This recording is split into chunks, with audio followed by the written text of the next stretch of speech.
Olá, seja muito bem-vindo. Vai começar um grande evento de análise de dados voltado a pesquisas científicas, onde você vai aprender uma série de procedimentos extremamente úteis para a sua vida acadêmica. Se você chegou até aqui, é porque em algum momento a pesquisa científica entrou na sua vida. Talvez você esteja na graduação, descobrindo esse novo mundo de pesquisa e análise de dados.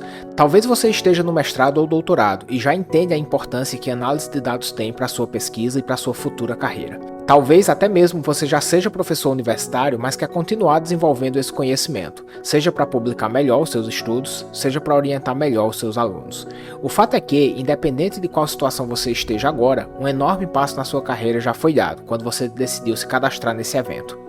A grande maioria dos estudos científicos hoje em dia são de base quantitativa.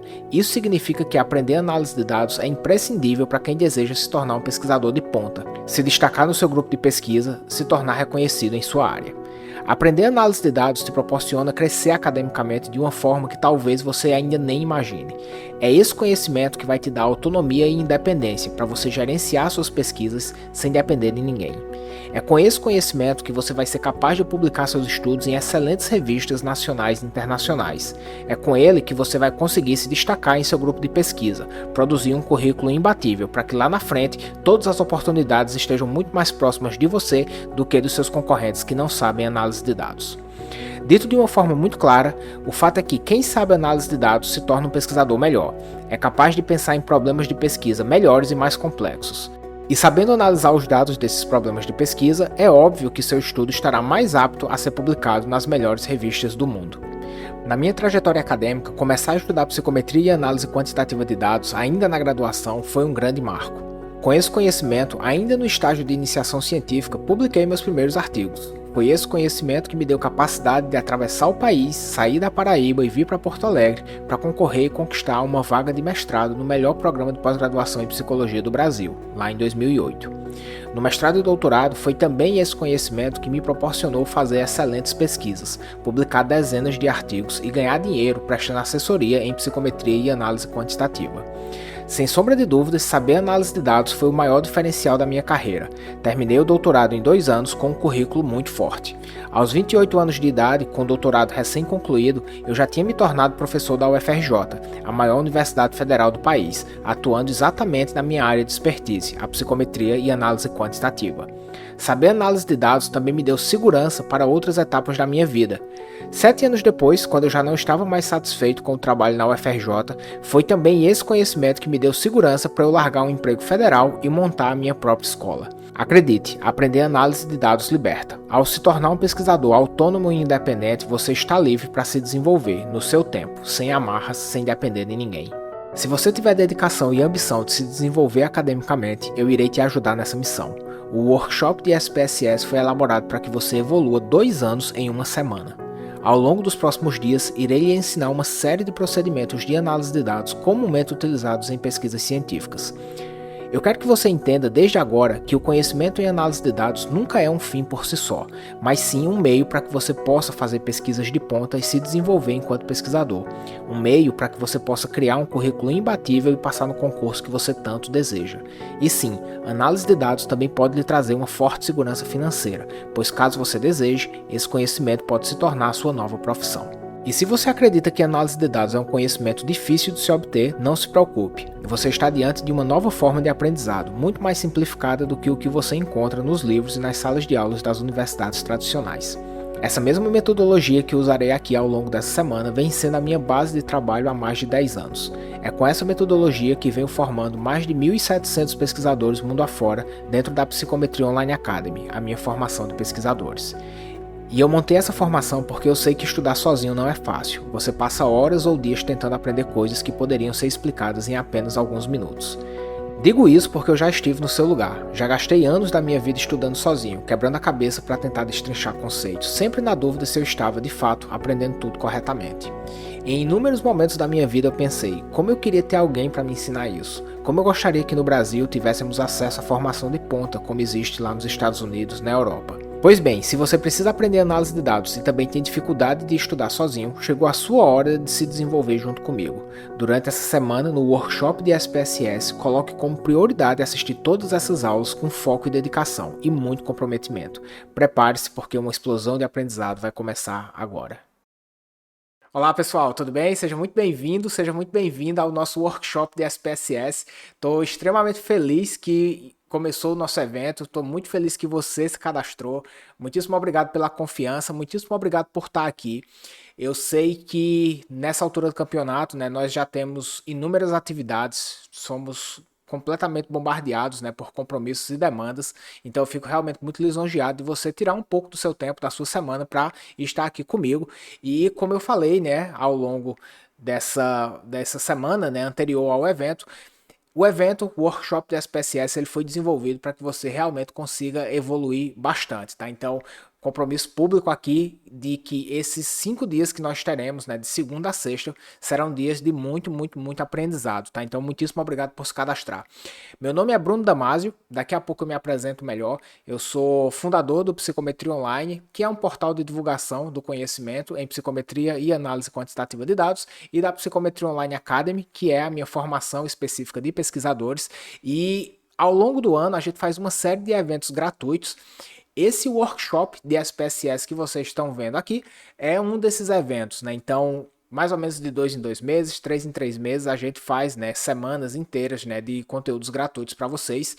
E uma das coisas que eu mais gosto desses eventos é óbvio, né, que é conhecer pessoas, né? Então eu fico extremamente feliz com a magnitude, né, com a amplitude que esses eventos tomam. Foram mais de 10 mil cadastros dessa vez, então realmente aí eu tô bem feliz e entusiasmado, tá, pessoal? Olha só.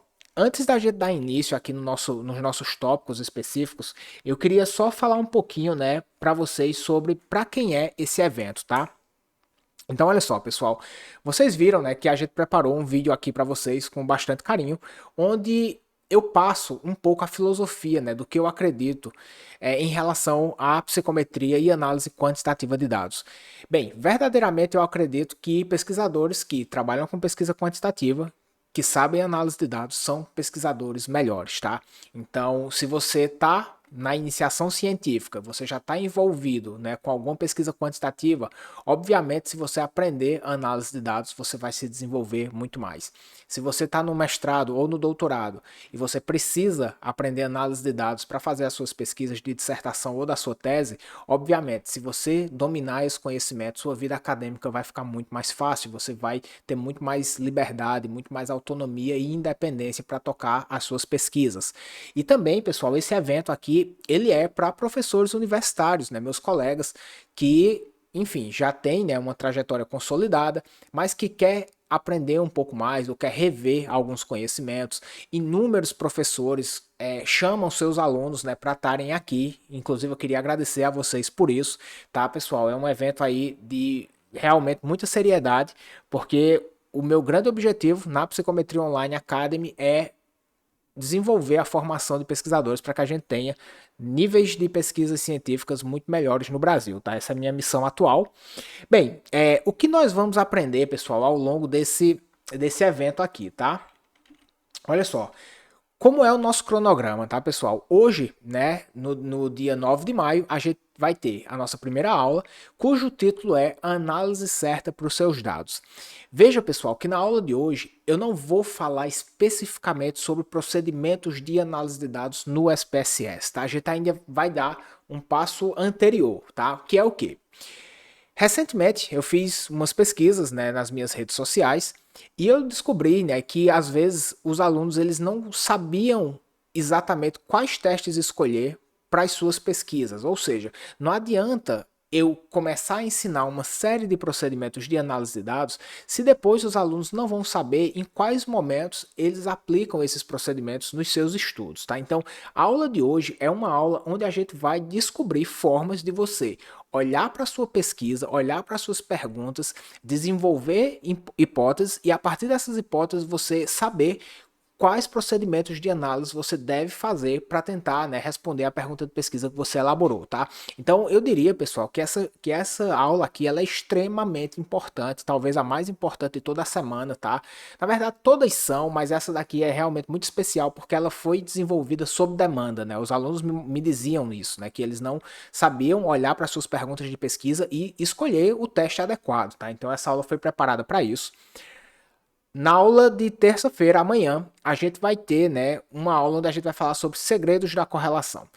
Análises de correlação, em geral, são análises muito simples, né? Análises muito básicas que a maioria das pessoas já entende, já sabe a lógica, mas o título dessa aula é Segredos da Correlação, porque a gente vai apresentar uma série de detalhes que eu tenho certeza absoluta que vai ajudar muito você a interpretar os resultados de correlação e a não cometer erros que são extremamente comuns e a gente vê isso o tempo todo nos artigos, tá? Então, a gente vai abordar uma série de detalhinhos aqui muito interessantes. Depois, na aula de quarta-feira, né, a gente vai falar sobre teste T e ANOVA. ANOVA significa análise de variância para dados problemáticos, né? E por que para dados problemáticos? Porque muitas vezes, né, quando a gente vai realizar testes que a gente chama de testes paramétricos, esses testes eles não cumprem os pressupostos. Só que existem formas metodologicamente adequadas da gente realizar análises paramétricas, mesmo que os principais pressupostos não sejam acatados, né? Então existe aí uma série de avanços, né, de novos procedimentos que vêm sendo desenvolvidos e são esses procedimentos que eu vou ensinar para vocês na aula de quarta-feira, tá? Depois, na aula de quinta-feira, a gente vai falar sobre tudo sobre regressão linear simples e múltipla, né? Então, as regressões são técnicas extremamente utilizadas, mas existe uma série de detalhes, né, que muitas vezes os alunos não sabem direito como executar e quais são os melhores procedimentos a escolher. Então, a gente vai falar sobre isso, tá? E, pessoal, na sexta-feira, a gente vai falar sobre as portas que se abrem quando você domina análise quantitativa de dados. Bem, o meu foco aqui na Psicometria Online é formar tanto pesquisadores que querem seguir a carreira acadêmica tradicional, se tornarem professores, pesquisadores universitários, mas também cada vez mais tem surgido um grupo de alunos que tem interesse em aprender análise quantitativa de dados e rentabilizar esse conhecimento. Esse é um movimento, né, de abrir os olhos que eu faço muito aqui. Por quê, pessoal? Análise quantitativa de dados é uma temática onde existe uma demanda gigantesca, ou seja, um número de pessoas que trabalham com análise quantitativa é simplesmente muito grande, só que por outro lado, o número de pessoas que domina esse conhecimento é muito baixo, tá? Olha para o seu grupo de pesquisa, olha para os lados. Quantas pessoas você conhece que domina esse conhecimento?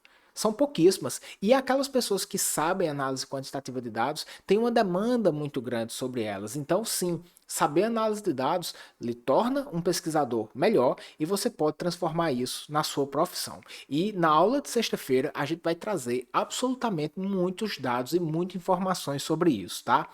Bem, ao longo dessa semana, pessoal, eu vou me esforçar muito para que você simplesmente acelere substancialmente aqui o seu aprendizado, tá? Então vão ser dias onde você realmente vai se desenvolver bastante e eu tenho uma grande confiança, né, em dizer isso porque eu recebo feedbacks como esse o tempo inteiro, né? Então, por exemplo, a Flávia, né, ao assistir uma das aulas, né, da formação, disse o seguinte: Parabéns, praticamente um semestre em 1 hora e 55 minutos. Ótima explicação. Obrigado por compartilhar o conhecimento. O Júnior. Fala, Bruno, certinho? Passando só para te agradecer, cara. Tu não faz ideia de quanto tempo eu estudei. Eu passei estudando Manuva, quebrei a cabeça demais. A aula lá na Academy iluminou minha mente, cara. Surreal, que adianto de vida. Obrigado.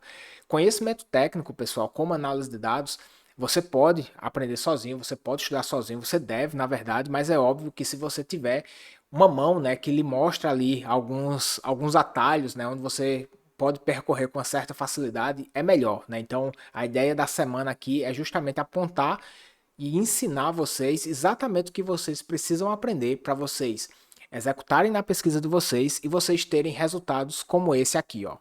Bom dia, Bruno, bom dia a todo mundo. Essa é a primeira reunião que eu estou participando. Eu sou aluna desde o ano passado, desde julho. Eu sou aluna da Academy, né?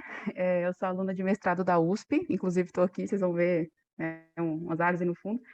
E é por isso que eu estou de máscara também. Psicologia da USP, não? Não, computação. Computação, Computação. perfeito. Uhum. Isso. E a minha pesquisa, ela analisa um modelo psicológico que a gente usa na área de gamificação. Eu e meu orientador, ano passado, a gente entrou para a Academy porque a gente ia validar o instrumento em português. Inclusive, foi publicado há poucos dias na Nature, e a gente não teria conseguido se não fosse o Academy. E assim, ano passado eu estava trabalhando o dia todo e estudando à noite, fazendo as aulas, então eu tinha acabado de entrar no mestrado, estava muito corrido, e eu acabei vendo os vídeos assim que eu precisava para fazer o artigo, e agora que eu vou ter tempo de estudar tudo bonitinho, tudo que eu preciso. Muito legal, né, pessoal? Realmente fico muito feliz aí de estar contribuindo com a formação de centenas, na verdade de milhares, de pesquisadores Brasil e mundo afora, tá? Se você ainda não me conhece, pessoal, eu queria me apresentar rapidamente, tá? Juro que não vou tomar aqui muito seu tempo, mas enfim, né? Você está chegando aqui agora, eu estou dizendo que posso ajudar você. E você deve estar se perguntando, tá, mas quem é esse louco, né? Quem é esse cara aí que tá dizendo que vai me ajudar? Enfim, meu nome é Bruno Figueiredo Damasio, eu sou psicólogo, sou paraibano, né? Então eu fiz a minha graduação na Universidade Estadual da Paraíba. E logo na minha graduação eu decidi, né? Eu descobri, na verdade, que eu queria ser pesquisador. Então, por volta ali do sétimo semestre, eu já comecei a trabalhar com iniciação científica, né? Tive o prazer, né, de ter excelentes professores que me apresentaram o mundo da pesquisa científica. Então, desde a minha iniciação científica, eu já sabia que eu queria ser pesquisador e desde então, né, ali por volta de 2007, eu faço isso da minha vida, né? Eu trabalho com pesquisa quantitativa. Quando eu decidi, né, que eu queria ser pesquisador, eu vim fazer o mestrado e o doutorado em Porto Alegre, né? Então eu saí da Paraíba, atravessei o país para fazer o meu mestrado e doutorado em Porto Alegre, na psicologia também. A psicologia de Porto Alegre, aqui da URGS, é o melhor programa de pós-graduação em psicologia do Brasil, né? Ele tem uma nota máxima, né, que é o CAPS 7. Então eu fiz essa minha jornada de mestrado e doutorado em 4 anos. Então de 2009 a 2011 eu fiz o meu mestrado, de 2011 a 2013 eu fiz o meu doutorado. Nesse meio tempo, né, eu fui também, fiz um estágio de mestrado sanduíche na Universidade de Bolonha, na Itália, no Centro de Pesquisa em Estatística e Psicometria, onde a gente se desenvolveu bastante lá. Enfim, uma experiência simplesmente fantástica. E, pessoal, em 2013, quando eu terminei o meu doutorado, eu fiz um concurso para a UFRJ, Federal do Rio de Janeiro, e me tornei professor da UFRJ, né, especificamente no Instituto de Psicologia e no Departamento de Psicometria. Então, eu fui professor da UFRJ de graduação, pós-graduação, enfim, né, toda essa trajetória acadêmica tradicional. Fui professor da UFRJ por 8 anos, 2013 até 2020. Durante essa trajetória, eu fui chefe do departamento de psicometria por 4 anos, né, de 2015 a 2018, e nessa chefia, né, coordenando o departamento de psicometria, todas essas disciplinas, né, de análise quantitativa, de avaliação psicológica, de método, ficavam sob a responsabilidade do departamento, né. Então, essa minha trajetória de trabalhar com pesquisa quantitativa, ela já vem aí de aproximadamente 14, 15 anos, tá? Bem, além de professor, né, eu também tenho uma passagem importante aí, né, como editor de revistas científicas, né, então eu fui editor-chefe da Trends in Psychology, que é a revista da Sociedade Brasileira de Psicologia, de 2012 a 2016. Na época, a Trends in Psychology se chamava Temas em Psicologia, ela era uma revista B2. Na minha gestão, né, a gente transformou ela, saiu de uma revista B2 para uma revista A2, então isso é uma passagem, né, da minha carreira acadêmica que eu tenho bastante orgulho, né, e boas memórias, boas lembranças. Também fui editor associado da Spanish Journal of Psychology na sub-área específica, né, de métodos quantitativos e psicometria de 2015 a 2020.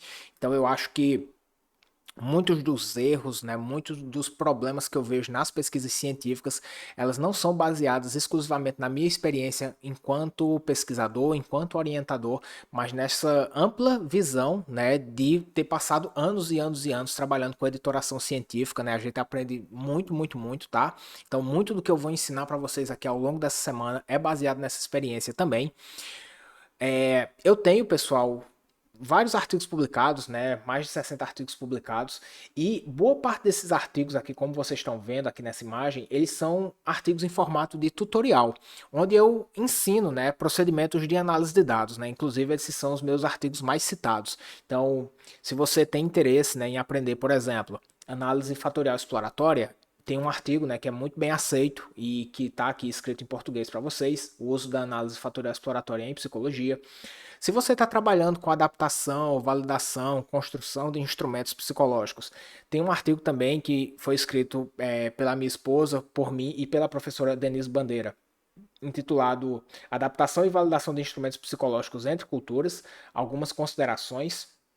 Depois, né, a gente tem alguns artigos também sobre análises fatoriais confirmatórias, né? Então, Por que eu estou mostrando isso aqui, pessoal? Porque eu quero que você veja, né, aqui que essa questão, né, de ensinar procedimentos de análise, isso é muito forte para mim, tá? Assim, é uma pegada que eu venho trabalhando há bastante tempo e eu fico muito feliz de ver, né, que os meus principais artigos, os artigos mais citados aqui, são mais de 3.600 citações, boa parte delas se dá desses artigos aqui metodológicos em formato de tutorial, tá? Então, é, tira um print aqui, tá, desse material aqui, tira um print aqui desse slide, porque eventualmente esses artigos podem lhe ajudar também, tá? Bem, pessoal, como eu falei para vocês, de 2013 a 2020 eu fui professor da UFRJ, né, mas chegou um momento em que eu não estava mais tão satisfeito com o meu cargo, eu não estava mais tão feliz com as possibilidades, né, que o emprego federal estava me proporcionando. Eu tinha uma crença, né, de que eu conseguiria ajudar um número muito maior de pessoas se eu tivesse fora dos muros da universidade. O que é que eu estou querendo dizer com isso? Lá dentro da UFRJ eu conseguia dar aulas de graduação e pós-graduação em disciplinas relacionadas à análise quantitativa, à psicometria, mas um número muito pequeno de alunos podia se beneficiar dessas aulas, né? Apenas quem estava ali naquela região. E acaba que eu sei, pela minha experiência de longo prazo nessa área, que o número de alunos que precisam desse conhecimento é muito, muito, muito, muito maior. E nem todo mundo tem chance de estar perto de grandes centros, nem todo mundo está perto, né? Mesmo estando perto de grandes centros, muitas vezes esses grandes centros eles não têm boas disciplinas em análise de dados, então eu sabia que a demanda era simplesmente absurda, né? Então eu resolvi sair da UFRJ e montar a minha própria escola, que é a Psicometria Online Academy, né? Então eu venho me dedicando à formação de pesquisadores Brasil afora. Atualmente, né, a Academy ela tem mais de 1.700 alunos, alunos de absolutamente todos os estados do Brasil, alunos de todos os países da América do Sul, alunos, inúmeros alunos e professores de Portugal, alunos de países de língua, países africanos de língua portuguesa. Então, aí realmente é uma formação que tomou um corpo muito, muito, muito grande e eu fico muito feliz, né, de ter feito essa escolha e de já estar vendo, né, os frutos, já poder colher frutos dessa escolha, né? Então é isso, pessoal. Isso aqui é um breve resumo, né, assim, da minha trajetória para você me conhecer um pouquinho, tá? E é isso. Queria dizer que ao longo dessa semana a gente vai aprender muito, muito, muito. E a gente vai começar a trabalhar, né, especificamente os tópicos do nosso workshop de SPSS a partir de agora, tá? Então pega uma água, pega um café, pega caneta, que a gente vai dar início agora, tá? Deixa eu só dizer uma coisa para vocês antes de começar, pessoal. Bem, eu tô mandando para vocês uma série de materiais, tá? Vou mandar para vocês resumos dessas aulas, enfim, um monte de material. E eu queria recomendar fortemente que, se você ainda não tiver no nosso grupo de WhatsApp, que você entre nesses grupos, tá? Por quê? Porque eu vou mandar um monte de material por e-mail e vou mandar pelos grupos de WhatsApp também. Mas no WhatsApp eu tenho certeza absoluta que você vai receber a mensagem, entende? Porque pode ser que eu mande por e-mail e essas mensagens acabem chegando no spam. E aí você não recebe, eu acho que você recebeu, você não recebeu. Enfim, e-mail tem alguns problemas, então o nosso contato mais direto, mais seguro é via WhatsApp, tá? Não se preocupa, o grupo é silencioso, ninguém vai ficar mandando mensagens desnecessárias, né? Todas as vezes que você receber uma mensagem é porque o conteúdo daquela mensagem é importante, é relevante. Então, se você ainda não se cadastrou no grupo do WhatsApp, se cadastre, beleza? Bem, pessoal, então é isso. Vamos dar início agora à nossa primeira aula, a análise certa para os seus dados. Primeira coisa que eu quero que você entenda é o porquê esse workshop de SPSS começa com essa aula, a análise certa para os seus dados. Bem, muitas vezes as pessoas que querem aprender análise de dados, elas querem aprender já o procedimento propriamente dito, né? Ah, eu quero aprender a realizar um teste T, eu quero aprender a realizar uma regressão, eu quero aprender a realizar uma ANOVA e assim sucessivamente. O que é que acontece? Eu tenho percebido uma limitação muito grande dos alunos em eles entenderem um passo anterior ao processo de aprendizado de análise de dados, que é conhecer as suas próprias variáveis, entender que diferentes variáveis vão levar a diferentes procedimentos de análise de dados, tá? Isso, por incrível que pareça, não é muito claro, tá? Então a gente vai começar do passo zero, beleza?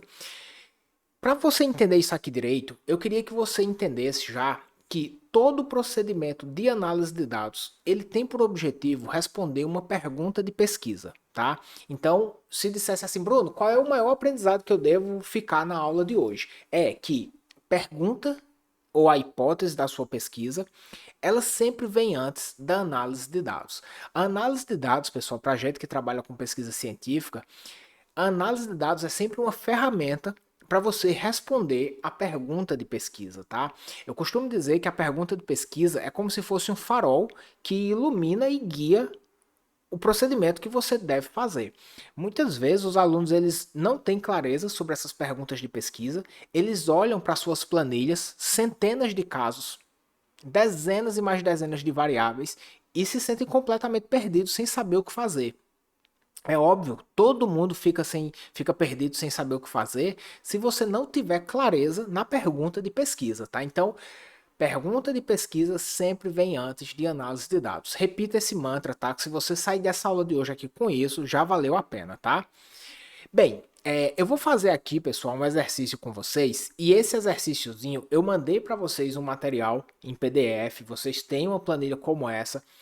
Eu quero que a gente faça esse exercício, que isso aqui é uma parte inicial de um procedimento que a gente vai fazer daqui a pouco, que é como a gente vai descobrir qual é a análise certa, tá?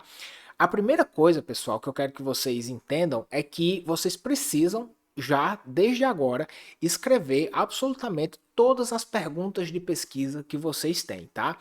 Tanto das perguntas mais gerais quanto as perguntas mais específicas, tá? Então, eu vou dar um exemplo aqui, tá? Imagina que você está realizando uma determinada pesquisa e você quer responder o seguinte, ó. Filhos de pais separados têm maior nível de ansiedade do que filhos de pais casados?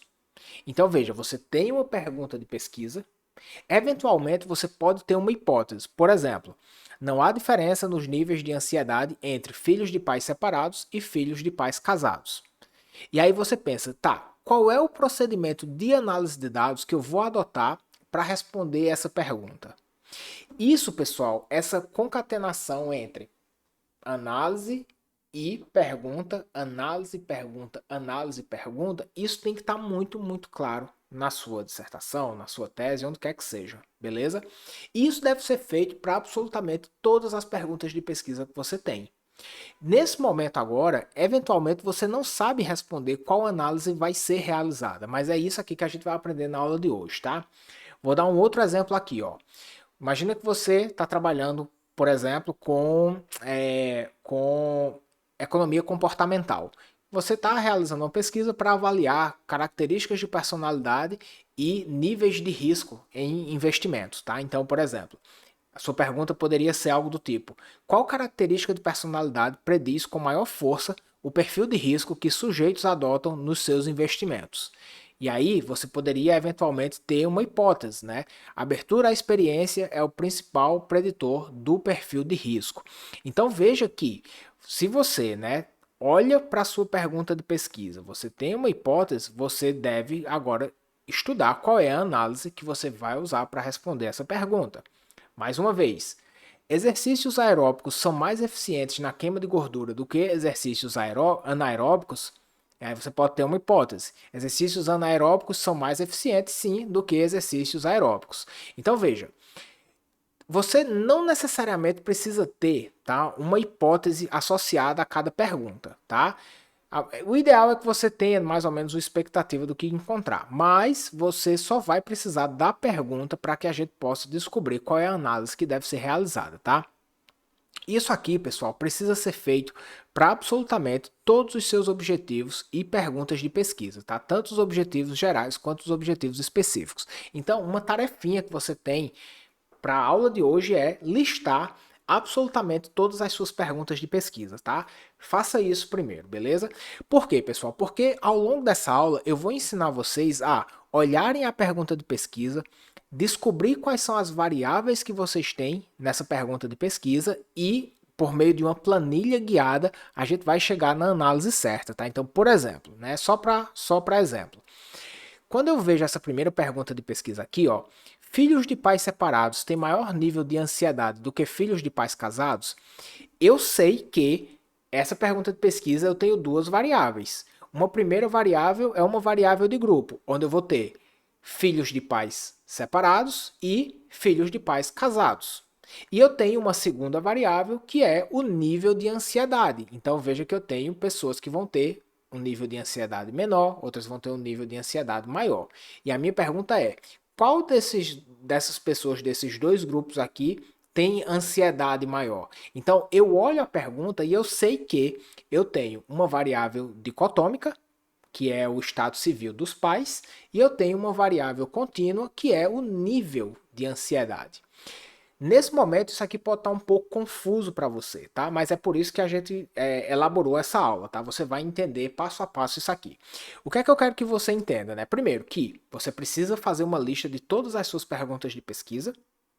Segundo, para cada pergunta de pesquisa, você precisa olhar e reconhecer quais são as variáveis que você tem ali envolvida.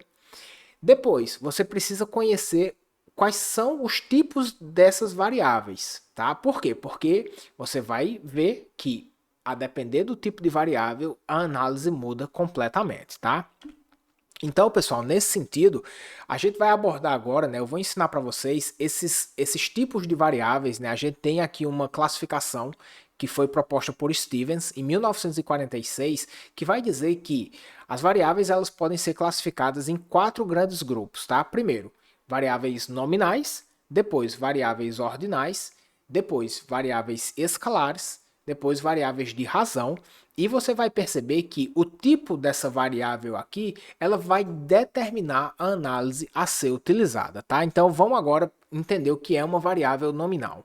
Uma variável nominal é uma variável totalmente qualitativa, é uma variável onde você, no seu banco de dados, você vai provavelmente colocar números para essas variáveis, para que você classifique os elementos dessas variáveis, mas esses números que você vai colocar, eles não têm absolutamente nenhum sentido matemático, tá?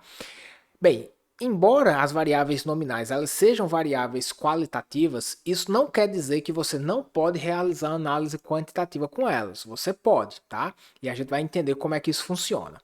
Ó, eu falei para vocês, né, que quando você tem uma variável nominal no seu banco de dados, você precisa atribuir números para diferentes categorias que você tem nessa variável, né? Então, por exemplo, imagina que você está realizando uma pesquisa em vários países, tá? E aí você precisa classificar as pessoas que são de diferentes países. Então você vai ter um grupo de respondentes que é brasileiro, depois você tem um grupo de respondentes que é argentino, você tem um grupo de respondentes que é chinês. Veja que você pode atribuir números, né, para classificar essas pessoas. Então, 1 brasileiro, 2 argentino, 3 chinês. Essa variável aqui, embora, né, ela tenha números associados a ela, vocês percebem que esses números aqui, eles não têm absolutamente nenhum sentido matemático. Da mesma forma que eu coloquei 1 para brasileiro, eu poderia ter colocado argentino como 1, brasileiro como 3, chinês como 2. Existem várias variáveis, né, nos nossos bancos de dados que são variáveis nominais. Por exemplo, religião. Você pergunta para as pessoas, qual é a sua religião? As pessoas vão dizer, ah, sou católico, sou evangélico, sou umbandista, sou espírita, sou agnóstico. E aí você vai, por algum critério completamente arbitrário, aleatório, você vai enumerar isso. 1 para católico, 2 para evangélico, 3 para espírita, 4 para umbandista, 5 para Hare Krishna e assim sucessivamente. Esse número ele não tem sentido matemático, mas ele serve para que você possa o quê? Classificar essas pessoas, para que depois lá na frente você possa realizar procedimentos de análise estatística com essas variáveis, tá? Então, basicamente, pessoal, um ponto importante a você entender aqui é que você entende que essa variável, né, mesmo ela sendo numerada no seu banco, ela é uma variável nominal. Outro exemplo de variável nominal que é extremamente comum e usada, sexo. Tá? Você pode escolher, por exemplo, 1 para homem, 2 para mulher, 0 para homem, 1 para mulher. 1 para mulher, 2 para homem. Veja que o número por si só, ele não tem sentido, tá? Óbvio, né? Se você estiver trabalhando com perspectivas de gênero, né, que você tenha mais categorias, você pode escolher arbitrariamente esses números para representar essas categorias. Outro exemplo, estado civil: solteiro, casado, viúvo, namorando, noivo, divorciado. Veja que também é uma variável nominal, tá? Quando a gente tem uma variável com duas categorias, por exemplo, sexo, a gente diz que isso aqui é uma variável nominal dicotômica. Por que dicotômica? Porque a gente só tem duas categorias. Agora, quando a gente tem variáveis com mais de duas categorias, por exemplo, estado civil, solteiro, casado, namorando, viúvo, etc., a gente diz que isso é uma variável nominal politômica, tá? Por que politômica? Porque a gente tem várias categorias, tá? Então, isso é um ponto importante aqui, beleza? Bem, depois, pessoal, a gente vai para uma classificação, né, um pouquinho mais avançada, que são variáveis ordinais, tá? Veja que as variáveis ordinais, a gente tem, né, categorias também que vão representar essas variáveis, mas essas categorias elas são ordenadas, geralmente do menor para o maior. Então, a gente estabelece uma ordem ou uma hierarquia entre essas categorias, o que não acontecia anteriormente, né, nas variáveis nominais. A gente tinha categorias, mas essas categorias eram totalmente arbitrárias, aleatórias. Aqui não, a gente tem uma ordem entre essas variáveis. Só que o intervalo entre essas categorias não é regular. Então, o que é que eu estou querendo dizer com isso? Na variável ordinal, a diferença que existe de 1 para 2 não é necessariamente a mesma diferença que existe de 2 para 3, que não é exatamente a mesma diferença que existe de 3 para 4, e assim sucessivamente. Então essa variável ela só tem uma ordem, mas ela não tem uma distância regular entre essas categorias, né? Então eu vou dar um exemplo aqui para vocês, tá? A ordem de chegada dos corredores na linha de chegada de uma corrida é um exemplo de medida ordinal. Você sabe que o primeiro lugar chegou antes do segundo, mas esse dado por si só não informa o tempo de distância entre eles. Então, por exemplo, o primeiro lugar chegou primeiro que o segundo por uma diferença de 20 segundos. O terceiro lugar chegou depois do segundo por uma diferença de 1 minuto e meio. Então veja que quando a gente tem, por exemplo, ordem de classificação, primeiro, segundo, terceiro, a gente só sabe quem chegou primeiro, mas a gente não sabe a distância que essas pessoas levaram entre si. Vou dar um exemplo então de uma variável ordinal que é muito utilizada nas pesquisas com seres humanos, que é, por exemplo, a escolaridade. Então a gente vai ter, por exemplo, ensino fundamental, ensino médio e ensino superior. Então você sabe que uma pessoa do ensino médio tem mais escolaridade do que uma pessoa que está só no ensino fundamental.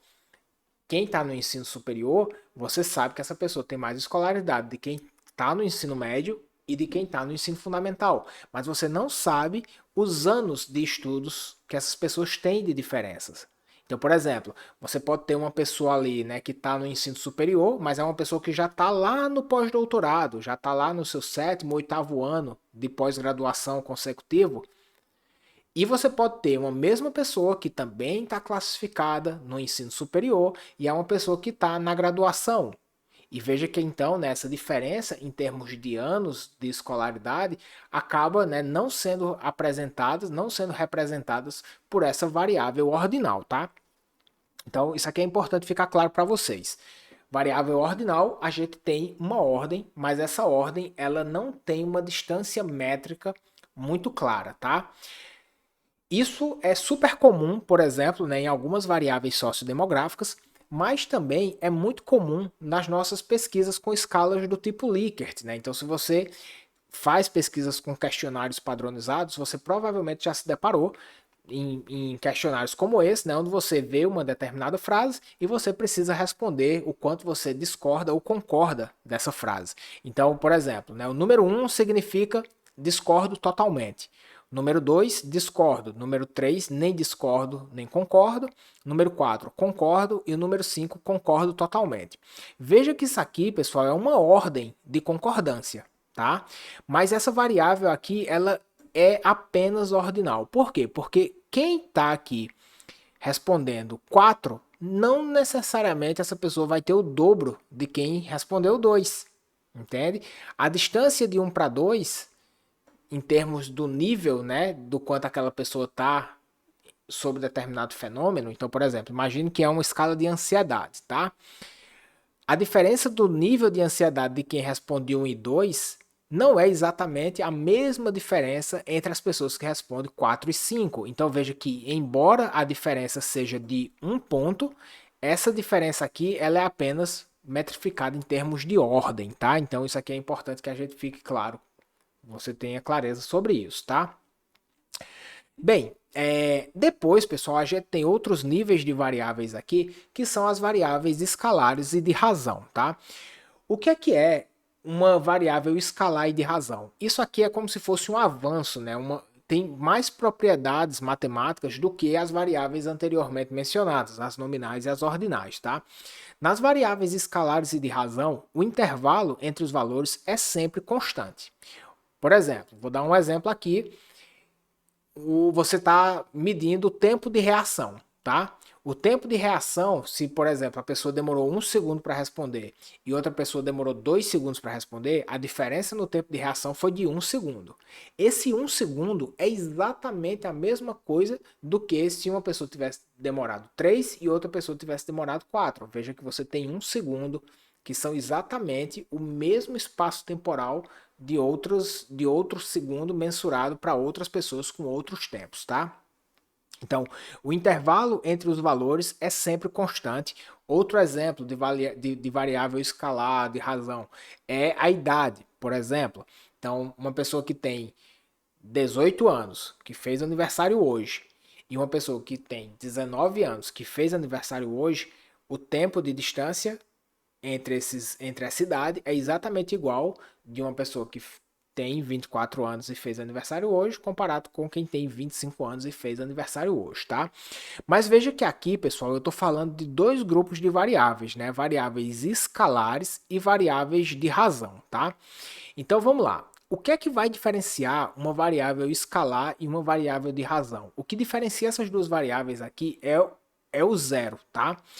O zero, dentro de uma escala intervalar, ela é um valor arbitrário, ou seja, o zero ele não significa a ausência de um determinado atributo. Vou dar um exemplo para vocês. Quando a gente vê, né, a temperatura e a gente vê 0 graus centígrados. 0 graus centígrados ali, isso não é a ausência de temperatura.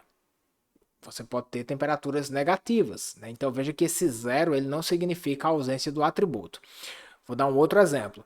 Imagina que você está fazendo uma determinada prova, cada questão vale 1 ponto, uma prova de matemática, tá? E o aluno tirou 10. Desculpa, perdão, o aluno tirou 0. Imagina que você, né, fez a prova, o aluno tirou 0.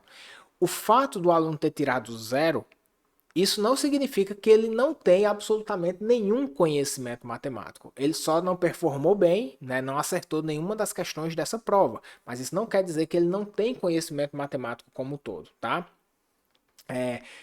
Então, né, nesse exemplo, uma nota 0 ela não vai corresponder à ausência do conhecimento matemático, de qualquer conhecimento matemático, tá?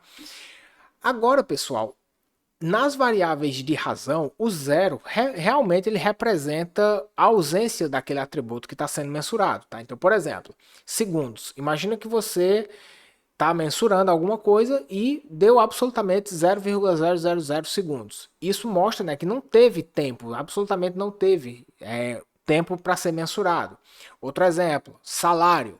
Você pergunta para uma pessoa, né? Ela diz assim, qual o seu salário? E ela diz assim, absolutamente R$ 0,00. Essa pessoa, literalmente, ela não ganha absolutamente nenhum dinheiro, tá? Volume de vendas. Quantas panquecas você vendeu hoje? A pessoa diz assim, cara, eu vendi 0. Isso quer dizer que ela, de fato, não vendeu nenhuma. Distância, né? Qual é a distância entre dois pontos que estão exatamente no mesmo lugar? Essa distância é absolutamente 0. Então isso mostra que, né, não existe ali diferença da localização, tá? Bem, o que acontece? É importante que você entenda, né, essas diferenças das variáveis escalares e de razão, tá? A única diferença entre essas duas variáveis é o sentido dado ao zero, tá? Beleza? Bem, o que é que você precisa saber? Que a maioria das análises nas ciências humanas, sociais e da saúde, a gente vai, em geral, trabalhar tanto com dados ordinais quanto com dados escalares. Geralmente, dados ordinais e escalares, eles são mais frequentemente usados quando a gente está medindo alguma coisa.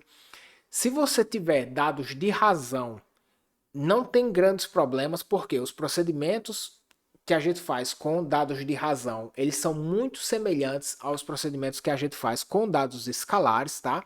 E óbvio, né, se você tiver também dados nominais, você agora já entende, né, que dados nominais você vai precisar ter um número, que esse número ele não tem sentido matemático, mas que mesmo assim existe uma série de procedimentos de análise de dados que a gente utiliza esses dados, tá? Então, só para a gente fazer um resuminho aqui, olha só, a gente vai ter, né, aqui esses níveis de medidas, né, então variáveis nominais serve apenas para distinção, então aquela distinção que eu mostrei para vocês, né, brasileiro, argentino, chinês, é uma distinção apenas, tá? Na variável ordinal, a gente vai ter, além da distinção, a gente vai ter uma ordem. Então, por exemplo, ensino fundamental, ensino médio, ensino superior. A gente distingue esses participantes e a gente ordena eles em termos de nível educacional. E depois, né, a gente vai ter as variáveis escalares e de razão que a gente distingue, a gente ordena e a gente também distancia, tá? Então veja que a gente vai ter aqui, né, a adição da distância precisa aqui e é óbvio que a ordem se mantém, tá? Então, por exemplo, se uma pessoa levou 17 segundos e uma outra pessoa levou 19 segundos, né? Se fosse para ver quem é mais veloz em uma determinada tarefa, aquela pessoa que levou 19 segundos, ela teve 2 segundos de diferença, então a variável métrica, né, aí, ou escalar, e ela também ficou em segundo lugar, porque a outra pessoa foi mais rápida que ela. Então a gente vai ter distância e ordem, tá? Nas variáveis escalares e de razão, beleza? Bem, pessoal, o que é que acontece? Agora que você já entendeu aqui um pouquinho nessas questões dos níveis das variáveis, quais são as suas propriedades, eu queria falar sobre umas classificações que vão lhe ajudar muito a você saber, né, quais são os procedimentos de análise de dados que você pode realizar com o seu banco de dados, tá?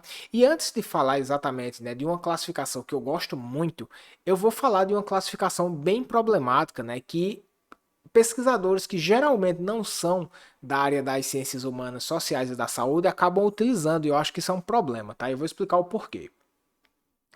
Muitas vezes, pessoal, as pessoas vão classificar as variáveis, né, nominal, ordinal, escalar e de razão de duas formas, ou variáveis qualitativas ou variáveis quantitativas. Então as pessoas dizem assim: "Ah, uma variável nominal e uma variável ordinal, elas são variáveis qualitativas, porque não existe, né, nada numérico aqui, de fato matemático, que estejam dentro dessas variáveis aqui. E as variáveis quantitativas são apenas as variáveis escalares e variáveis de razão. E aí, pessoal, essas pessoas acabam justificando, né, que muitas vezes não dá para utilizar, por exemplo, análises de dados para variáveis ordinais. Alguns pesquisadores, por exemplo, né, criticam o uso de análise estatística em escala do tipo Likert, né, que é aquela escala de concordância. Mas isso aqui, pessoal, é um problema bem importante, tá? E eu não gostaria que você ficasse com essa crença, tá? De que a gente só pode fazer análise quantitativa se a gente estivesse trabalhando com variáveis escalares e de razão, tá? Bem, eu gostaria, né, aqui de apresentar uma outra forma de você categorizar essas suas variáveis para que a gente pudesse, né, então, ter muito mais possibilidades de análise de dados, tá? Então, por exemplo, e eu vou explicar o porquê metodologicamente isso aqui é correto, tá? Então, por exemplo, né, eu acho que você pode, né, começar a olhar essas suas variáveis de diferentes formas, assim. Por exemplo, a sua variável nominal, de fato, ela é uma variável categórica, né? Uma variável onde você vai ter ali categorias não ordenadas, simplesmente para você classificar pessoas, né? O exemplo ali do país, né? Brasileiro, argentino, chinês, etc. Mas aqui, pessoal, ó, quando a gente está trabalhando, né, com variáveis ordinais, escalares e de razão, muitas vezes, né, essa variável aqui, mesmo ela sendo ordinal, ela pode entrar, né, numa categoria junto com essas outras aqui, onde a gente já tem propriedades matemáticas, e chamar isso aqui de variável contínua, tá? Então, o que é uma variável contínua? É uma variável, né, que, a princípio, quanto maior o score, maiores os níveis daquelas variáveis, e esses scores aqui, eles têm, né, uma propriedade matemática que possibilita a gente utilizar procedimentos de análise de dados, tá? E aí você pode estar se perguntando, tá, Bruno, tu tá me dizendo então que uma variável meramente ordinal, ela pode ser chamada de variável contínua?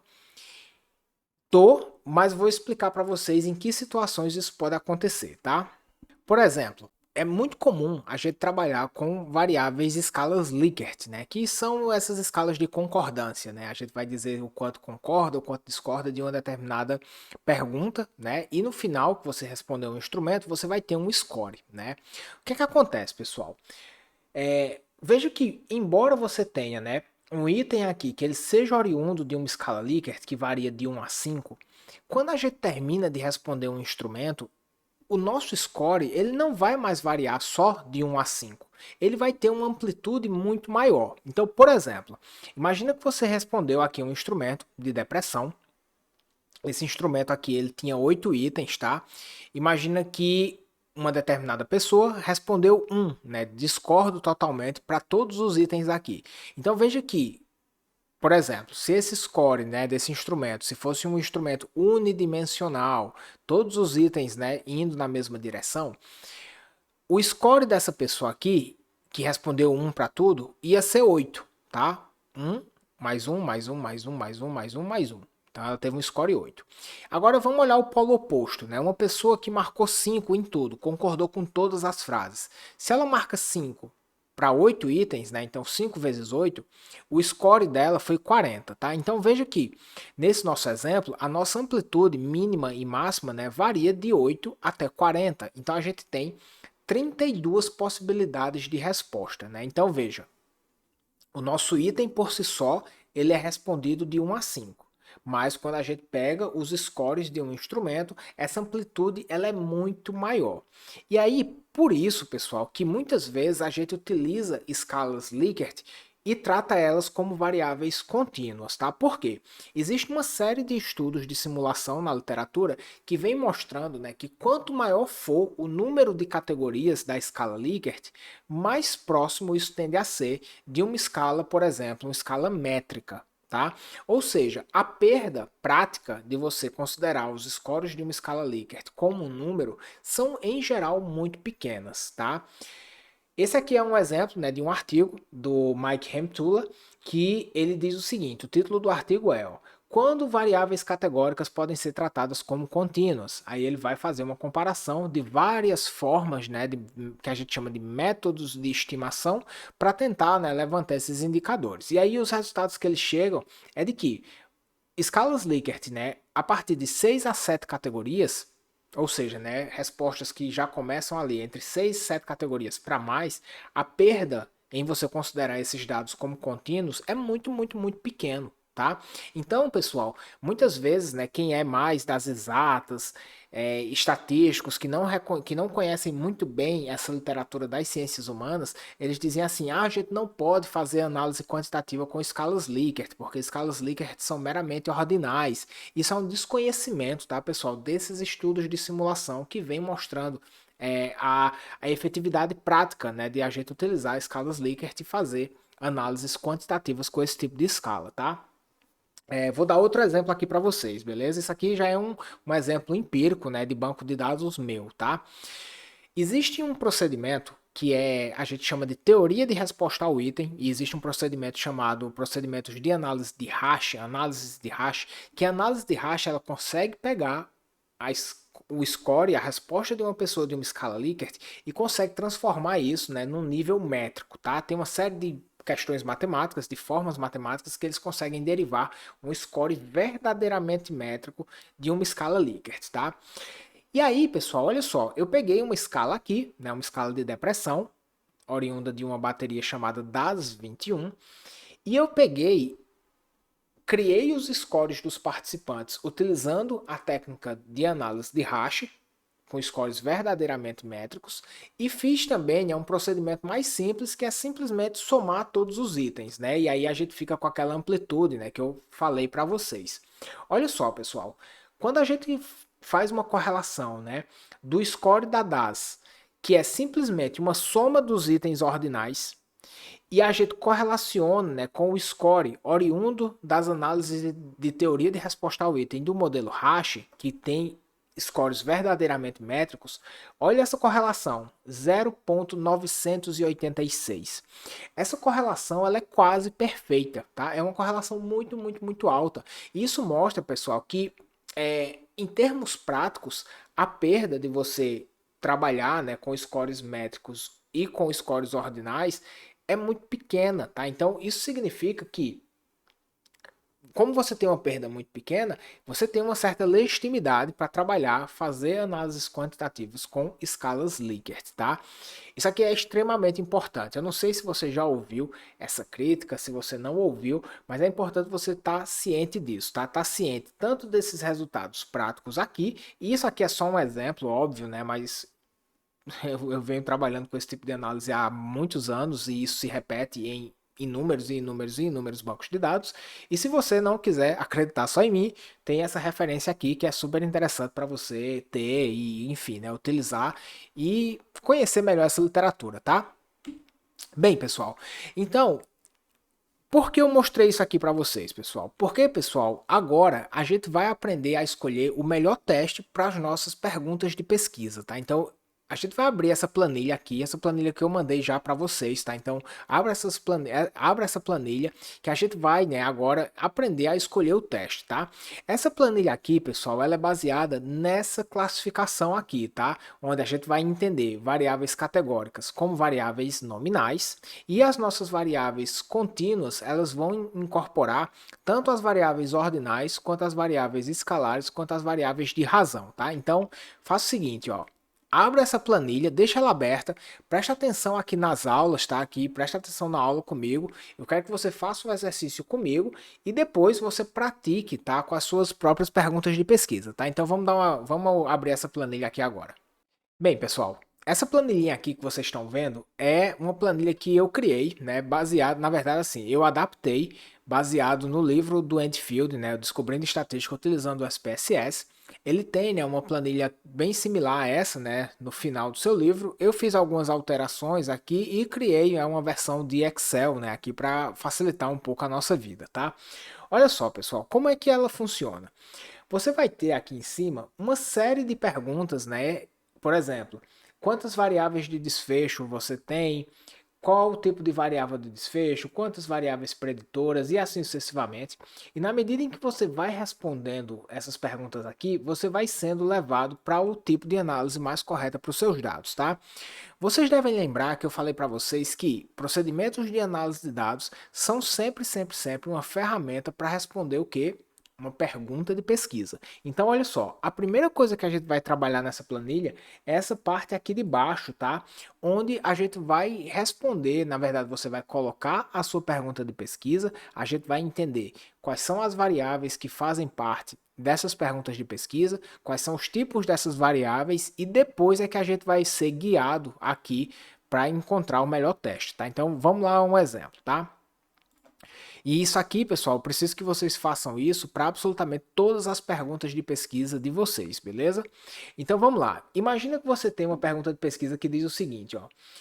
O estado civil impacta nos níveis de satisfação com a vida? Então imagina que você está querendo saber se pessoas com diferentes níveis de estado, desculpa, pessoas de diferentes estados civil, solteiro, namorando, casado, viúvo, divorciado, tem diferentes níveis de estado civil, tá?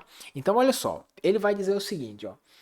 Qual é a sua variável preditora? Então, veja, né, aqui, né, que eu estou chamando aqui variável preditora de variável independente. Então, veja que na minha pergunta de pesquisa, né, eu tô querendo saber se o estado civil impacta nos níveis de alguma coisa, né? Então, como a minha pergunta de pesquisa é se o estado civil impacta, a minha variável preditora aqui seria, né, estado civil, tá? Então você coloca aqui, ó, estado civil, beleza?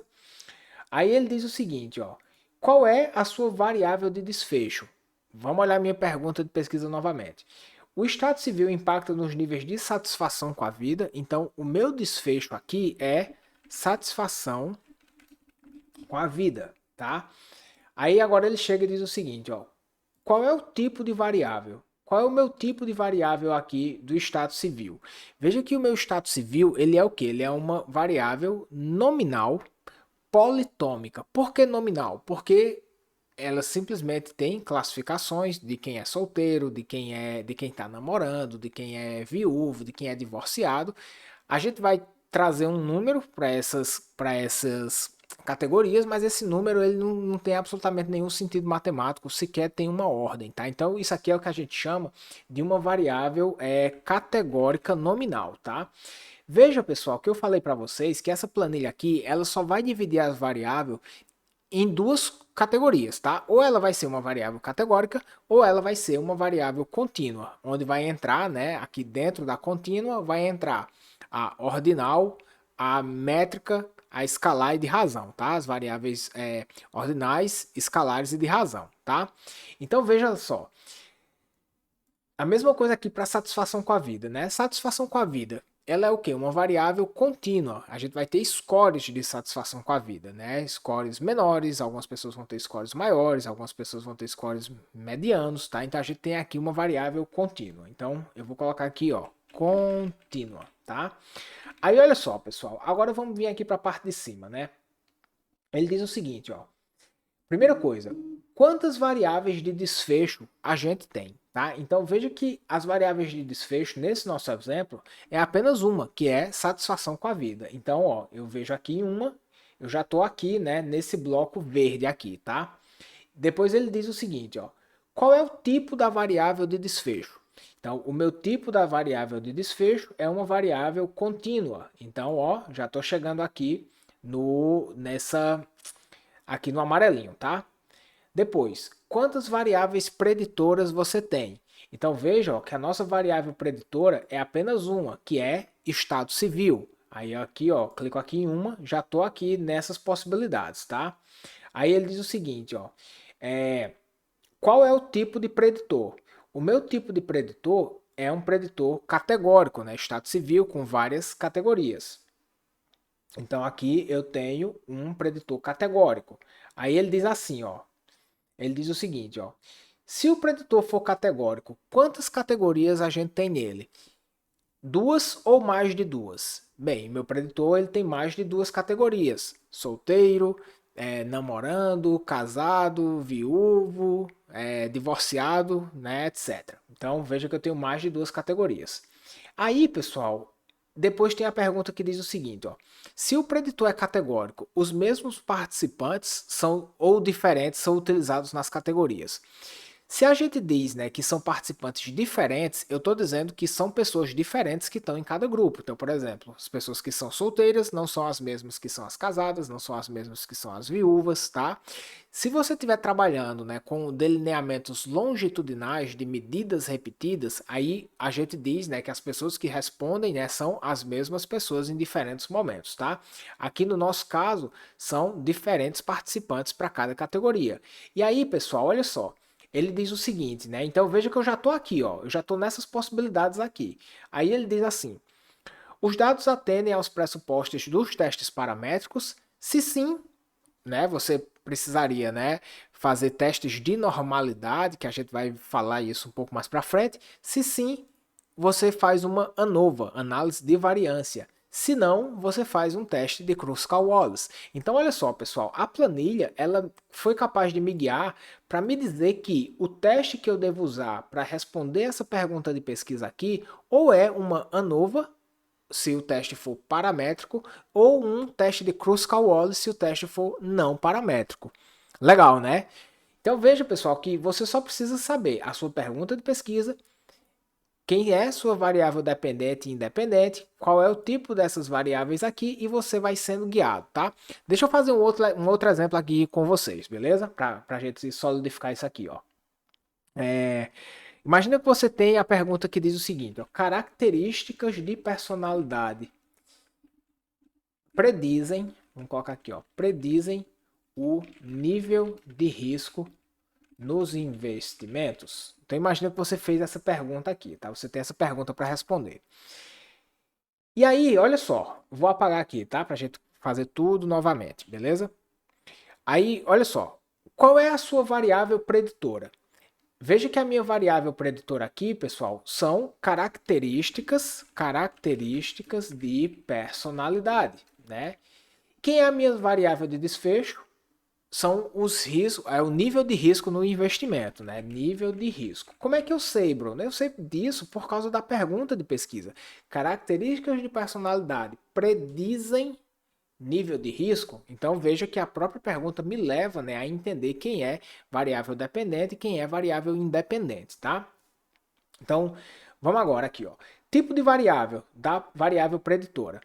A minha variável preditora aqui, ela é uma variável contínua, né? Que geralmente os scores de personalidade, eles são scores crescentes, né? Então você vai ter diferentes características de personalidade e é escala crescente, tá? Uma escala do tipo Likert, beleza? Então aqui, pessoal, a minha variável preditora vai ser uma variável contínua e também a minha variável de desfecho, que é o nível de risco. Imagina que esse nível de risco ele também foi mensurado, né, de forma contínua, tá? Então eu tenho aqui para esse exemplo duas variáveis contínuas, tá?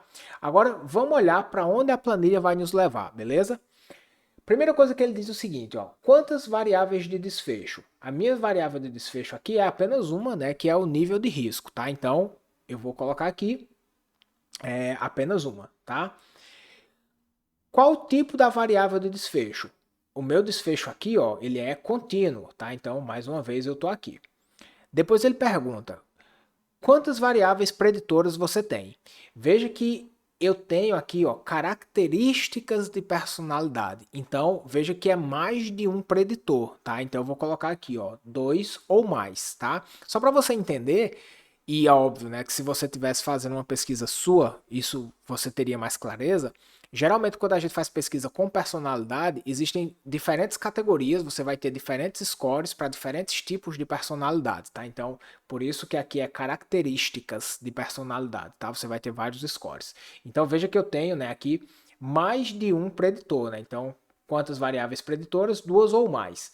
Qual é o tipo de variável da variável preditora? A minha variável preditora, ó, vocês estão vendo aqui, é uma variável contínua, né? Então veja, pessoal, que ó, eu venho aqui, ó, variáveis preditoras contínuas. Aí olha só, ele já me traz direto para uma regressão múltipla, né? Então ele diz o seguinte, ó, essa pergunta de pesquisa aqui, ela é respondida por meio de uma regressão múltipla.